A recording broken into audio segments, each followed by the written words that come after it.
Olá, pessoal! Sejam todos muito bem-vindos. Está entrando no ar mais uma aula do Projeto Conquistar. Você sabe que aqui a gente conta bastante história para você, né? E hoje, mais uma vez, é comigo, a professora Ludmila Gomes, e eu venho lá da Escola José Bentes Monteiro para fazer uma aula bem legal com você. Olha só, não esquece, tá, de seguir a gente também lá nas nossas redes sociais. É o nosso @conquistar.seducam. Também tem lá o Instagram da minha escola, @eejosebentes. Segue a gente lá, ok? Pessoal, vamos olhar agora o tema da nossa aula. É muito legal, pessoal. A gente vai trabalhar o Brasil na Segunda Guerra Mundial. Esse tema de guerra aí é curiosidade para muita gente, né? E aí, na sequência, você vai ver o nosso detalhamento, que a gente vai estar trabalhando com você na nossa aula de hoje, ó. Primeiramente, a política da boa vizinhança, o contexto político e histórico do Brasil e também as curiosidades da Era Vargas. Calma o seu coração que eu vou explicar tudo isso para você, tá bom? Então, vamos começar o nosso aulão.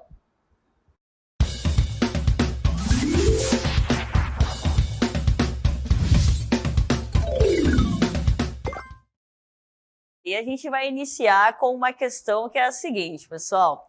Você conhece esse personagem, né? Esse personagem que vai aparecer para você, super elegante. Vou dar um tempinho para você pensar sobre ele, tá? Esse personagem aqui, gente fina, e daqui a pouquinho a gente volta com a resposta. Pensa um pouquinho aí.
Olha só, vamos ver se o pessoal do nosso chat acertou essa pergunta.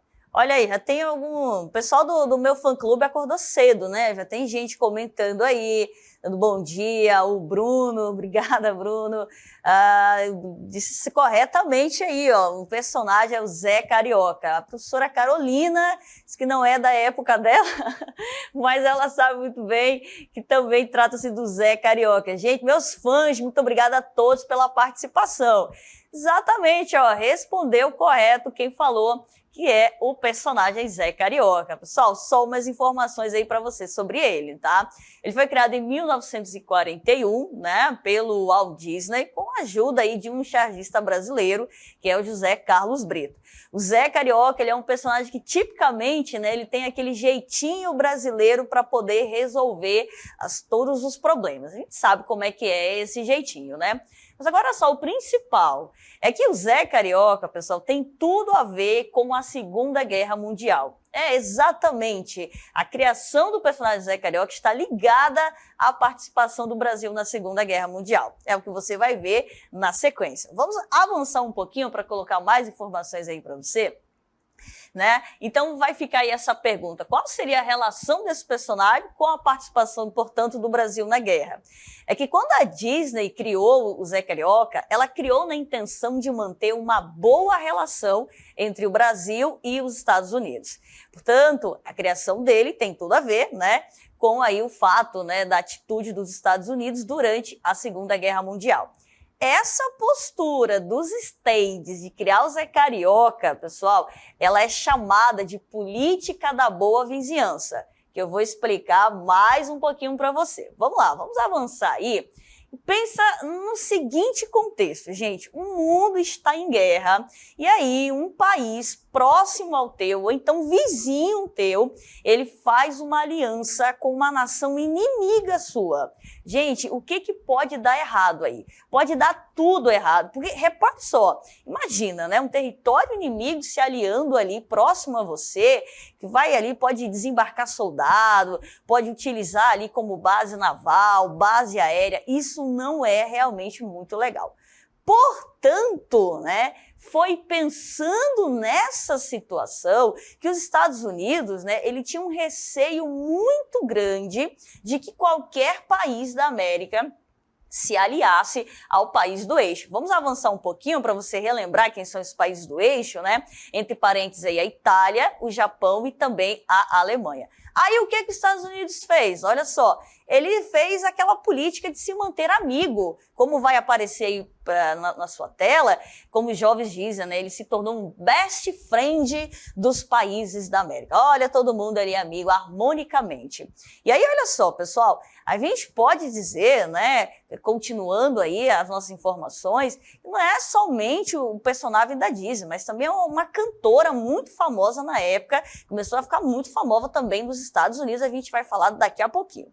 O fato é, turma, né, se a gente prosseguir, à medida que o Brasil se afastava da Alemanha e ficava próximo dos Estados Unidos, o presidente na época aqui, que era o Getúlio Vargas, ele já começou a pensar ali numa forma do Brasil entrar nessa guerra com um bom acordo, né? Tipo, ó, eu entro na guerra, mas eu quero aí alguma coisa em troca. E vou dizer uma coisa, os Estados Unidos, ele nem reclamava, né? Porque era ali tudo uma estratégia, né, nesse período, para manter uma influência entre os países da América, não somente o Brasil, né? Aí olha só, mais informações aí para você. Essa política, além dela fornecer acordos econômicos, o Brasil vai acabar ganhando na nossa economia, ela também tinha o objetivo de estreitar laços culturais. É o caso da cantora Carmen Miranda. Olha só, gente, a Carmen Miranda, na época, é uma cantora brasileira, e ela começou a fazer shows lá em Hollywood. Só que chique, gente, a música brasileira nos principais palcos do mundo, né, em Hollywood, que coisa maravilhosa. Só que isso não era coincidência. A gente vai mostrar para você a fotinha aí da Carmen Miranda, não sei se você se lembra, o pessoal que tá aí, né, do meu fã-clube, acho que lembra, né, que tem um pessoal aí de uma épocazinha dela, não sei também, né? Que ela fazia uns gestos assim de dança elegante. Gente, isso não é coincidência, a música brasileira ficando famosa lá. O fato é que, de fato, a Carmen Miranda, né, era uma forma de estreitar essas relações. Aí, o que acontece? Com a guerra em andamento, o Brasil vai começar esses acordos, né? A gente deu ali matéria-prima e a gente forneceu território para construir bases. E o que a gente ganha em troca, né? Você vai ver na sequência a construção de uma siderúrgica, que para nós era essencial, certo? Agora, olha só, a gente vai colocar aí uma animação para que você veja as principais datas sobre a participação do Brasil na Segunda Guerra Mundial. Vamos lá? Vamos acompanhar aí. Vai aparecer aí para você, né? O nosso conteúdo, o nosso conteúdo para que você acompanhe aí essas principais datas, né, sobre a participação do Brasil na Segunda Guerra Mundial. Olha que show, pessoal, a gente separou aí algumas dessas.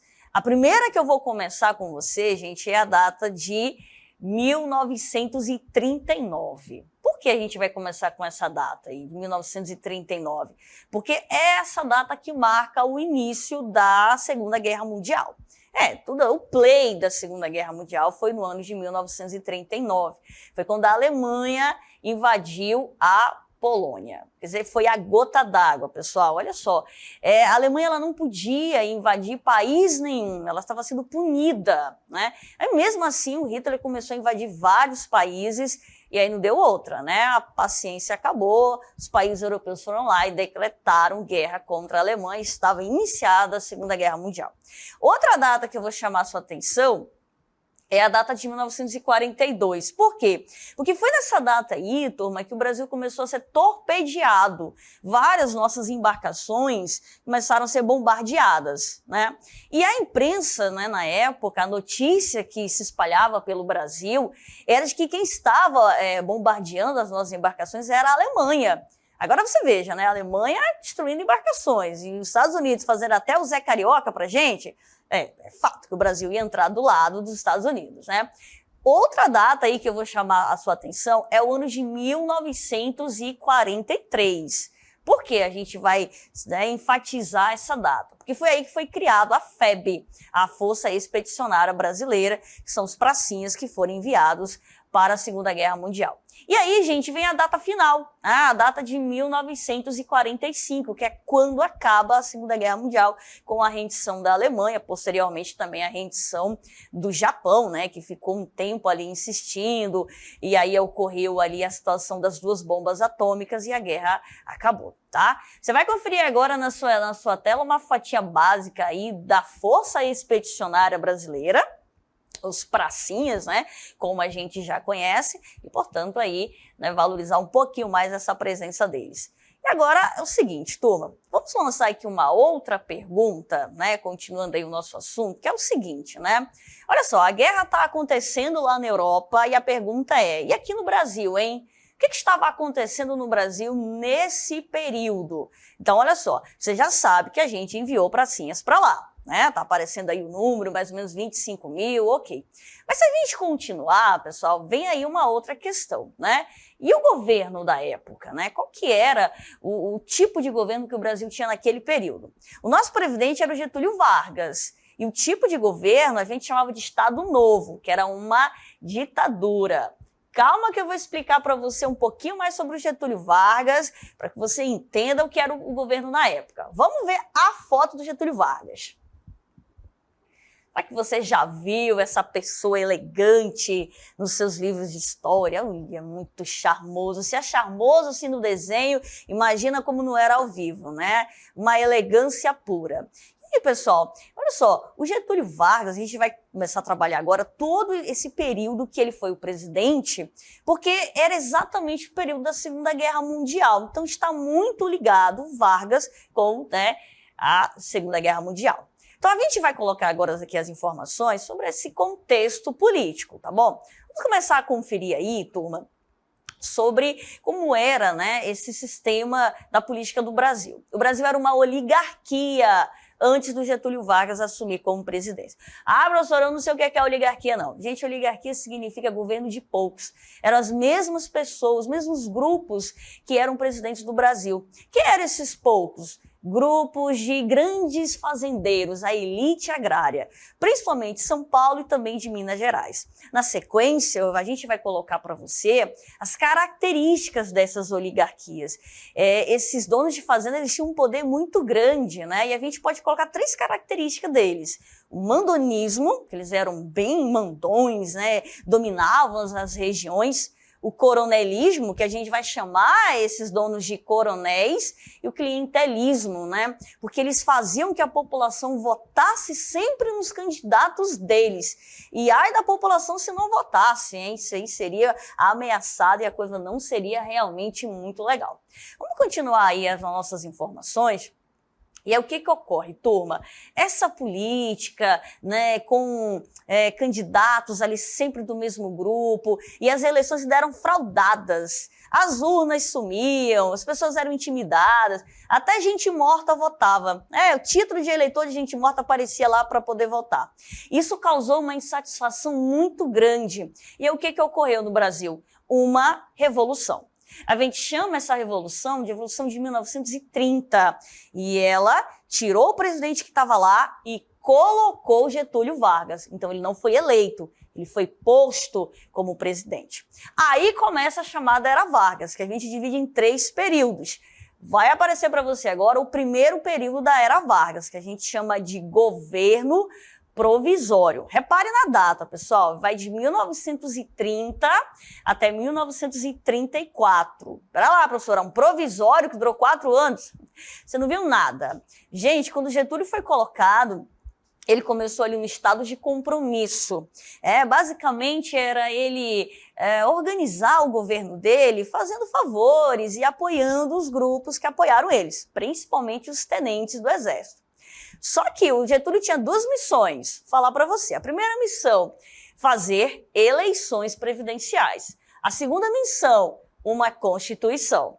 Aí o que aconteceu? Ele assumiu em 1930, já era 1932 e nada de eleição e nada de constituição. O que aconteceu? Uma revolução. Outra revolução, pessoal, essa que vai aparecer na sua tela aí, a Guerra Civil de 1932. São Paulo, indignado, né, lançou aí um conflito contra o Getúlio Vargas. Agora, repare, gente, São Paulo contra o Exército Nacional.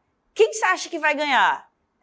Exatamente, o Exército Nacional ganhou e São Paulo saiu perdendo a guerra de 1932. Mas o recado estava dado. O Getúlio vai cumprir o que era preciso. Constituição e eleição. A gente vai colocar para você agora a continuação aí do governo dele, que vai para a segunda fase, chamada de governo constitucional. Que, repare, vai de 1934 até 1937. Gente, olha o nome. Governo constitucional. Já dá cola para você. Constitucional quer dizer porque o Getúlio fez uma constituição, que era o que realmente ele deveria ter feito, né, há 4 anos atrás. Você vai conferir comigo o que é que estava nessa constituição, tá? Vamos começar então a conferir. Ó, primeiro ponto aí dessa constituição, manteve os 3 poderes, né? Ou seja, executivo, legislativo e o poder judiciário, tá? Na sequência, vamos colocar mais uma característica aí dessa Constituição. Gente, adoção do voto secreto. Você acredita que naquela época o voto ainda não era secreto? Todo mundo via em quem você votava, né? Você pegava lá a fichinha com o nome do seu candidato, colocava na urna. É por isso que os coronéis intimidavam as pessoas mais pobres. Ó, se você não votar no meu candidato, já sabe, né? Então, esse tipo de política realmente causava uma certa insatisfação. Mas agora estava na lei, o voto tinha que ser secreto. Vamos acompanhar mais uma mudança aí pela Constituição? Extensão do voto para mulheres. Gente, olha só, nem faz muito tempo, né? Na verdade, faz a conta aí, né? Faz tanto tempo assim. 1934, pela primeira vez, as mulheres vão poder votar, né? Já era ali uma novidade para a nossa lei. Vamos continuar colocando mais informações da nossa Constituição, ó, né? Que é a questão maiores de 18 anos alfabetizado, dando sequência aí, turma, mais informações para você. A obrigatoriedade do ensino público e gratuito, né? Vamos avançar. E aí, finalmente, a segunda missão do Vargas, né? Ele fez novas eleições. Agora, repare no segundo ponto. Vargas foi eleito indiretamente. Ah, professora, o que significa isso? Gente, eleições diretas é quando a população escolhe, que é o que acontece, né, aqui no nosso país, no período das eleições. Agora, indiretamente, não é o povo que colocou, foi o Congresso Nacional, os próprios políticos, tá? Que votaram e colocaram Vargas. Então, estava completa a missão dele, Constituição e eleições, certinho? Agora, olha só, ele assumiu em 34, ele tinha que sair em 38. Você acha que ele saiu? Será que o Vargas saiu? Não, pessoal, olha só o que vai aparecer na sua tela aí, turma. Na verdade, gente, o Vargas deu um jeitinho de continuar mais um tempinho no governo, né? Ele explorou na época um medo, que era o medo do comunismo, por causa da União Soviética, né?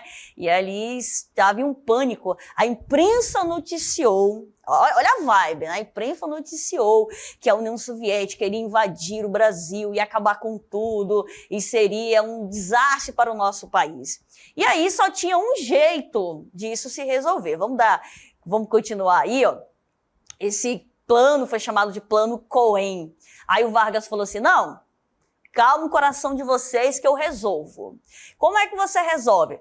Olha, gente, o jeito é eu ficar mais um pouquinho aí na presidência, tá?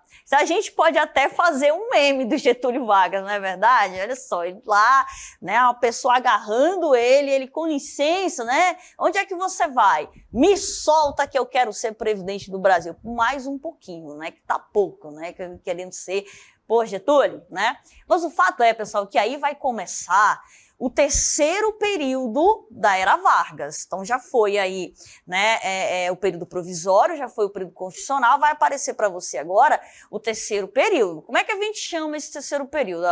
Estado Novo. Olha a data, de 37 até 45. E veja as características. Vamos lá, a primeira delas, período autoritário, nacionalista, antiliberal e antidemocrático. Então, ou seja, né, era um governo autoritário, porque de fato, né, foi ele que se colocou aí na presidência através aí desse golpezinho aí que ele deu. Vai aparecer também para você uma outra situação que aconteceu nesse período, que foi a instauração do estado de sítio. O que é isso?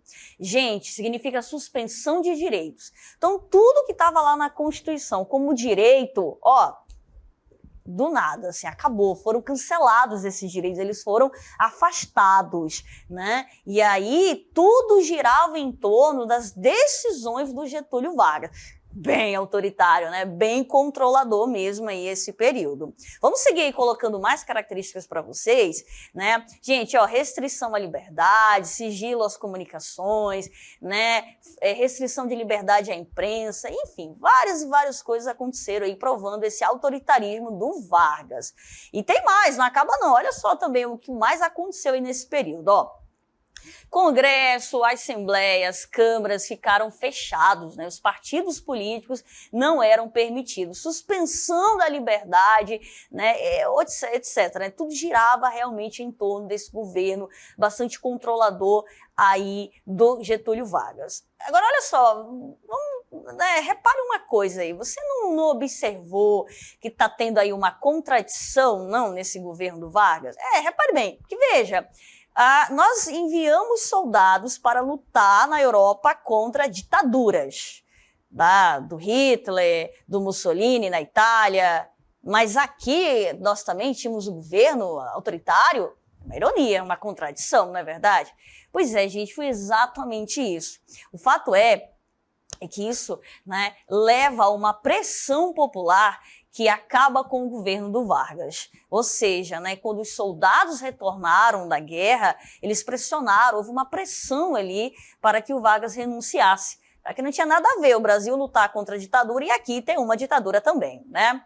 Portanto, senhores, a gente passou aí, né, um plano geral sobre esse governo do Getúlio Vargas. É difícil dizer se o Vargas ele é uma figura boa ou uma figura ruim na nossa história. Os alunos geralmente sempre perguntam isso. O Vargas ele é muito complexo. Ao mesmo tempo que ele é esse governante autoritário, ele é esse governante que deu voto às mulheres, né, e que, querendo ou não, se aproximou também de muitas novidades na época, né, e se tornou um governo bastante popular. Bom, eu vou colocar agora para você uma questão subjetiva para a gente continuar aí a nossa aula. Turma, e a questão é o seguinte, né?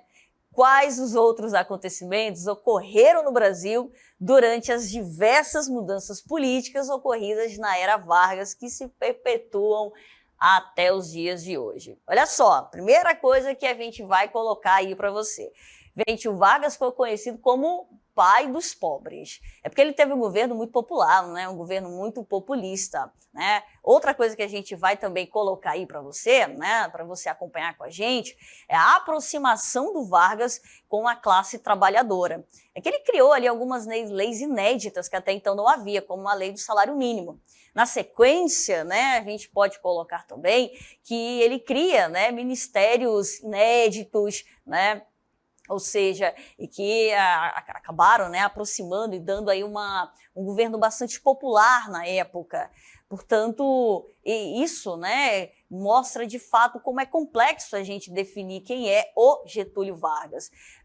Ou seja, né, apareceu aí na sua tela também, ó, que ele criou benefícios como salário mínimo, a CLT. A gente vai continuar colocando outras coisas aí também, turma, que é o surgimento de instituições importantes. Ampliação da legislação previdenciária, uma reforma eleitoral que garantiu também o voto para as mulheres. Em suma, turma, Getúlio Vargas ele fica conhecido como o pai dos pobres e não é à toa, né? É exatamente por essa postura política dele de manter uma certa proximidade com o povo, né? Principalmente no que se referia a benefícios aos trabalhadores, né? Você imagina, né? Você viver num país onde essas leis que protegiam a classe de pessoas que, né, como é que nós podemos dizer, do povo em si, né? Essas leis elas eram muito restritas.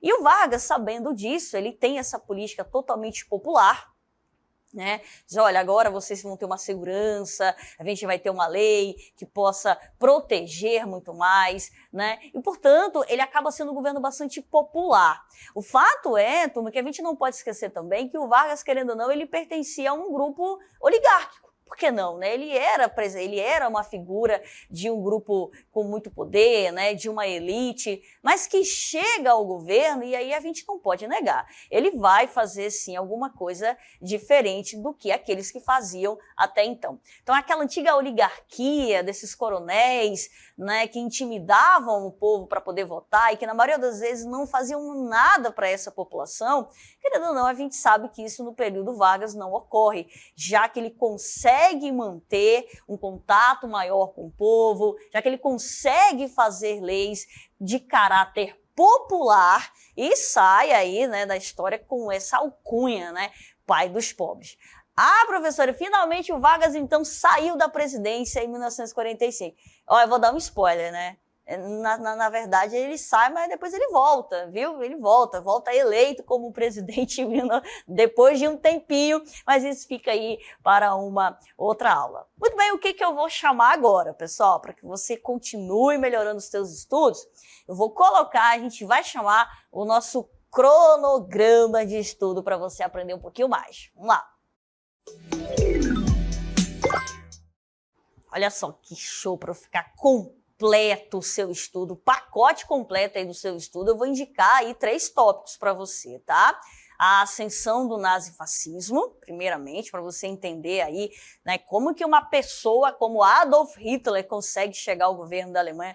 Tudo é explicado pela história, tá? Nada é por acaso. Segundo ponto, pessoal, estudar a Era Vargas, que é, né, esse período aí do governo na época da Segunda Guerra Mundial, que estava acontecendo aqui no Brasil. E o terceiro ponto, fatores para a eclosão da Segunda Guerra Mundial. Uma guerra não começa assim, gente, do nada.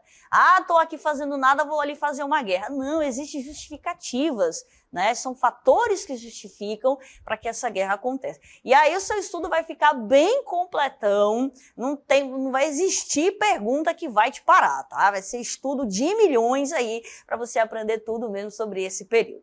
Muito bem, a gente vai agora para as nossas considerações finais. Quero agradecer imensamente você que ficou com a gente até aqui, você que está acompanhando a gente pelo chat, muito obrigado a todos. Quero deixar um agradecimento especial aos meus alunos, né? Principalmente meus alunos lá da escola José Bentes Monteiro, a minha gestora maravilhosa, a professora Célia, e também os alunos lá do Altair Severiano. Queridos, muito obrigado a todos. Espero que você continue o seu estudo, tá? Não desiste não, vai aprendendo mais sobre a história do Brasil, que tem muita coisa legal, muita coisa divertida mesmo. História não é aquela matéria chata decoreba, história tem muita coisa que a gente pode aproveitar e que a gente pode aprender, tá bom? Portanto, senhores, não esquece também de seguir a gente lá nas nossas redes sociais. Você já sabe, mas não custa lembrar, né? É no @conquistar.seducam. Segue a minha escola, @José Bentes, certo? E aí, olha só, se você postar aí alguma foto assistindo o nosso programa, posta com a nossa hashtag, né? Vamos fazer uma selfie, então? É isso, né? Vamos fazer uma selfie? Repare na pose de milhões da professora, assim, ó. A gente vira meio muito fácil, né? É isso, pessoal. Posta com a nossa hashtag Conquistar22. Um grande abraço a todos e até mais.